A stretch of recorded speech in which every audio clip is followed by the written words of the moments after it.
Good morning friends, welcome to short and smart learning. आज की dictation 80 शब्द प्रति मिनट डिक्टेशन, जो कि आपके एसएससी आरआरबी जैसे सभी प्रकार के स्किल एग्जाम की दृष्टि से अति महत्वपूर्ण है। तो डिक्टेशन को अंत तक लिखें, साथ ही इसका ट्रांसक्रिप्शन भी जरूर करें और हमें कमेंट करके बताएं कि आपकी एक्यूरेसी कितनी रही और आपको डिक्टेशन कैसी लगी। डिक्टेशन को ज़्यादा से ज़्यादा शेयर कर दें ताकि सभी तक ये डिक्टेशन पहुँच पाए। हमारे चैनल को सब्सक्राइब कर लें, साथ ही बेल आइकन को प्रेस कर लें ताकि आपको डिक्टेशन की नोटिफिकेशन सबसे पहले मिल जाए। डिक्टेशन शुरू होगी 5 सेकेंड बाद। स्टार्ट। महोदय, हम सभी इस बात के शिकार हो जाते हैं कि अपने दलगत स्वार्थ में आकर गलत काम कर बैठते हैं। कभी भाषा और कभी किसी प्रदेश के स्वार्थ में ऐसे प्रश्न उठते हैं जो हमारे राष्ट्र की एकता को कमज़ोर करते हैं। पैराग्राफ। अभी एक माननीय सदस्य ने यह प्रश्न उठाया और आरोप लगाया कि भारत सरकार कुछ प्रदेशों के साथ इंसाफ नहीं करती। भारत सरकार कुछ प्रदेशों के प्रति पक्षपातपूर्ण नीति अपनाती है।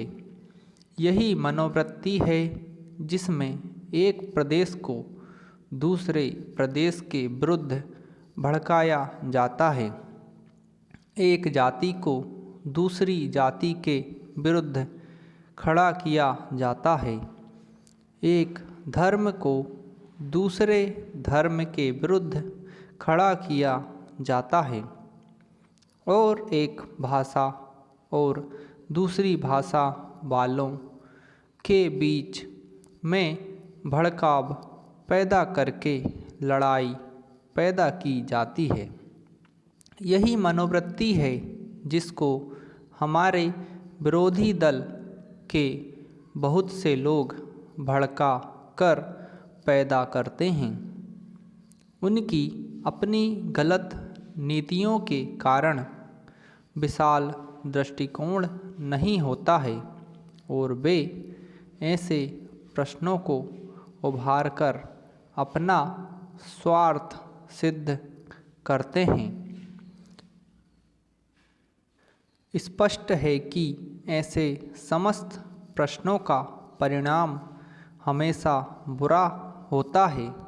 इसलिए मैं सभी राजनीतिक पार्टियों के नेताओं से अपील करना चाहूँगा कि जो प्रश्न हमारे देश के सामने हैं और जिन पर हम सबको चिंता हो रही है तथा जिनका हल निकालने की हम कोशिश करते हैं, उन तमाम प्रश्नों के ऊपर हम ठंडे दिल से विचार करें।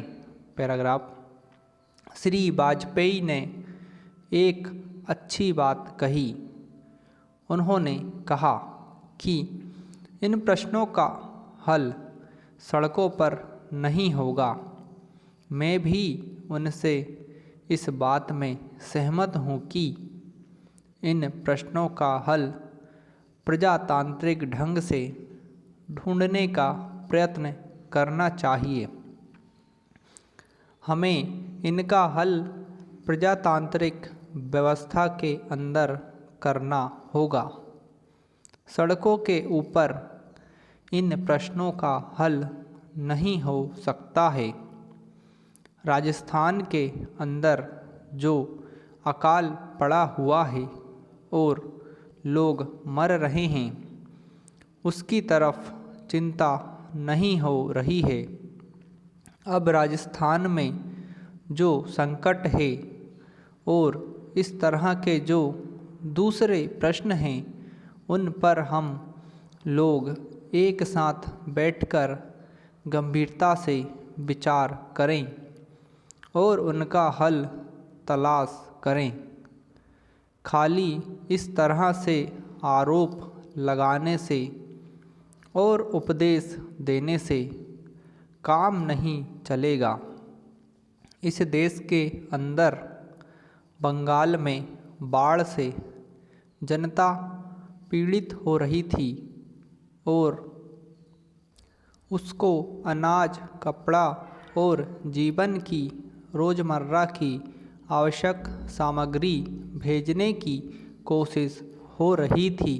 पैराग्राफ महोदय, उस ज़माने में रेलवे कर्मचारियों को भड़का कर के हड़ताल करना, फलस्वरूप एक ऐसी व्यवस्था पैदा करना जिसके कारण बंगाल के पीड़ित लोगों की सहायता न की जा सकी, उचित कार्य था। लेकिन यह कार्य मेरे घर के भाइयों ने किया था। मेरा कहना है कि केवल उपदेश से काम नहीं चलता है। जब ऐसे प्रश्न आए तो उपदेशात्मक भाषाओं में ही फंसकर ना रहा जाए, बल्कि आवश्यकता है कि ऐसे प्रश्नों पर सारे राजनीतिक दल देश हित को ध्यान में रखते हुए संजीदगी से विचार करें और उन सब का हल तलाश करें। आज श्री वाजपेयी ने प्रधानमंत्री पर कुछ आक्षेप किए। वे बड़े गुस्से में थे और इतने क्रोध में थे कि उन्होंने अपने मस्तिष्क का संतुलन खो दिया था। उन्होंने आरोप लगाया कि सरकारी कर्मचारियों के प्रयास से बड़ी बड़ी सभाएं की गई। मैं वाजपेयी जी का गुस्सा और उनका असंतुलित होना समझ सकता हूँ। उन्होंने यह भी कहा कि प्रधानमंत्री जी ने इन चुनावों के बीत जाने अपने भाषणों में जनमानस को ऊपर उठाने की कोशिश नहीं की, मूलभूत प्रश्नों को देश के सामने रखने की कोशिश नहीं की और आज जो राष्ट्रीय दिक्कतें और परेशानियां हैं उन पर जनता को शिक्षित करने की कोशिश नहीं की। पैराग्राफ प्रधानमंत्री ने अपने चुनाव भाषणों में देश के अंदर जो शक्तियां राष्ट्रीय एकता को भंग कर रही है, धर्म के नाम पर, जाति के नाम पर, भाषा के नाम पर या क्षेत्रीयता के नाम पर संकीर्णता की भावना पैदा कर रही है, जनता को उनसे सजग किया। प्रधानमंत्री जी ने इस बात को अनुभव किया था कि उत्तर प्रदेश, बिहार और उत्तर भारत के समस्त हिंदी बोलने वाले इलाकों में जनसंघ संकीर्णता की भावना का प्रचार कर रहा है। जिस प्रकार से जनसंघ सांप्रदायिकता की भावना को बढ़ावा दे रहा है, राष्ट्रीय शक्तियों को तोड़ने की नीति चला रहा है, उससे हमारे राष्ट्रीय मूल, राष्ट्रीय नीति और राष्ट्रीय एकता खतरे में है। इसीलिए प्रधानमंत्री ने जनसंघ के ऊपर इस बात का प्रहार किया था कि वह सांप्रदायिक शक्ति है और उससे जनता को सावधान हो जाना चाहिए।